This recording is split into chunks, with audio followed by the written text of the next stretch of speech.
আসসালামু আলাইকুম রহমতুল্লাহ। সম্মানিত ভাইয়েরা, আশা করি সবাই ভালো আছেন। আমি ভালো আছি আলহামদুলিল্লাহ। তো চলুন আমরা দেখে আসি সৌদি আরবের ফুড ডেলিভারির অবস্থা কেমন বা কি অবস্থা, আমরা কিভাবে কাজ করতে পারি সেই বিষয় নিয়ে আজকে আমি আপনাদের সাথে কিছু কথা বা আলোচনা তুলে ধরবো। আশা করি সবাই আপনারা মনোযোগ দিয়ে শুনবেন। এখন আমি যে অর্ডারটি আনতে যাচ্ছি সেই অর্ডারটি হচ্ছে একটি জাহেজের অর্ডার। জাহেজ অ্যাপ, যে অ্যাপসের মাধ্যমে আমি অনলাইনে কাজ করে থাকি। এই অর্ডারটা আসছে আমার একটি বড় মল থেকে, তাই আমি এই মলের ভিতর, মল বলতে বোঝায় যেটা অনেক বড় মার্কেট, এই মার্কেটের ভিতর থেকে যে রেস্টুরেন্টগুলো আছে সেখান থেকে এটা আনতে হবে। তে যাইতে যেতে যে সুন্দর ভিউটা দেখতে পাচ্ছি, সেই ভিউটা অনেক সুন্দর, অনেক নাইস, বিউটিফুল। তে আমরা চলে গেলাম সেই দোকানে। দোকানের অবস্থাটা মাশাআল্লাহ। এই দোকানটার নাম হচ্ছে সিনাবন।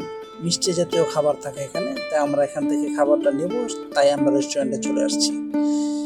আপনারা দেখতে পাচ্ছেন যে লোগোটা আছে সিনাবন। এই গাছগুলো যে দেখতে পাচ্ছেন, এই গাছগুলো হচ্ছে আসলে আসল না, নকল গাছ, খেজুর গাছ।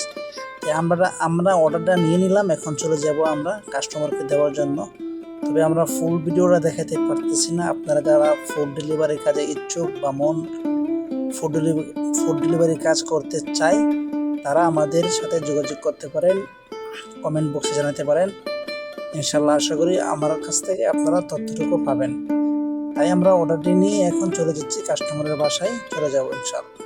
তা ভালো থাকবেন সম্মানিত ভিউয়ার্স। পরবর্তীতে আপনারা কোন বিষয় নিয়ে ভিডিও চান অবশ্যই কমেন্ট বক্সে জানাবেন। আমি চেষ্টা করব আপনাদের সেই বিষয় নিয়ে ভিডিও বানানোর জন্য এবং আপলোড দেওয়ার জন্য, যেন আপনাদের উপকার হয়। সৌদি আরব যারা ফুড ডেলিভারি কাজে আসতে চান বা ইচ্ছুক, কাজ করতে চান বা সৌদি আরবে আছেন, অবশ্যই আমি তাদের জন্য এই কাজটুকু করতে ইচ্ছুক। তবে সবাই ভালো